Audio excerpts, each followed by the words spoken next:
Sa trahedya na uwi ang karambola ng tatlong sasakyan sa Lopez, Quezon. Patay ang 5 sakay ng isang tuk-tuk tricycle matapos itong mabundol ng truck.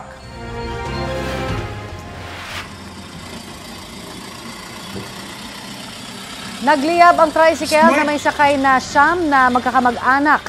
Papunta sana sila sa Albay para magbakasyon. Ayon po sa investigasyon, nasalpok ng delivery truck ang tricycle bago ito bumangga sa isang pampasaherong bus sa harap nito. Nasunog din ang bahagi ng bus.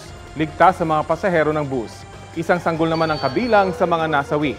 Hawak na ng mga pulis ang driver ng delivery van. Kapuso, para sa mga maiinit na balita, mag-subscribe sa GMA Integrated News sa YouTube. Sa mga kapuso naman abroad, subaybayan nyo kami sa GMA Pinoy TV at sa www.gmanews.tv.